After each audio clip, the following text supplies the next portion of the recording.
Сиңдимди кайненеси сабайт. Ажырашкыла, баламды үйлөйм башка кызга дейт. 3 перзенттери бар. Бирок сиңдим 23 жашта. Эмне кылса болот? Сотко берсекпи, же эмне кылсак? Аябай тажадык дейт. Эми кайненеси сабаганга акысы жок дейт. Кайненеси сабаганга акысы бар. Эч кимдин акысы жок сабаганга.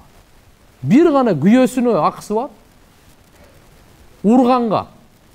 Сабаганга эмес, сабаган бөлөк, урган бөлөк. Бирок урган деген кандай? Бетине эмес. Кайерге? Я. Башка. А? Балтырына. Не менен урганга? А? Бармак. Баланы муштумбу силерге? Урма, эркектер угуп алгыла. Бармак менен эле китептерде жазылган бармак менен урганга уруксат. Муштум менен, шапалак менен, стакан менен арам. Кайерге барсаң бара бер, любой жерге айтып бер. Кайсы дамыла мындай деди, мындай деди. Бул маселе ончо любой дамыланы чакырсаң ham турабыз. Я. Башкасын айта албасак да. Жок, болбойт таксырлар, серьезно. Бул жакшы эмес бул. Ой, кантиппи? Өзүңдүн аялың болсо, сенин машалла абериңди жаап атса, иманыңды сактап атса, төшөгүңдү салып берип атса, кыжалат болуп кетсең, кыжалатыңды бөлүшүп атса, кыжалат кайгыңды жоюп атса, сенин перзенттериңди төрөп берип, я, чоңойтуп атса, урпагыңды улантып атса, я, мындай болбойт де. А тем более бул жак кайнене чыга калып, ничего себе. Эч кимдин акысы жок, даже күйөөсүнө Алла Таала берген мен. Ушуну карагын тияк бияк деп.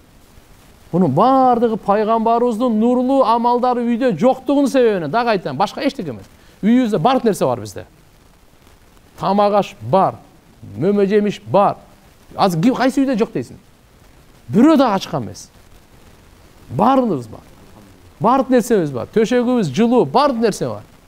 Бир нерсе жок. Айнанай, не, бир нерсе жок. Пайгамбарыбыздын нурлуу амалдары жок. Үйгө алып келейли.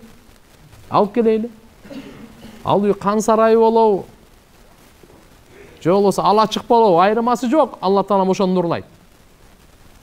Ал жерден шайтан качат. Шайтан качкандан кийин акылыбыз нормально эле иштеп калат. Айван болбой калабыз да.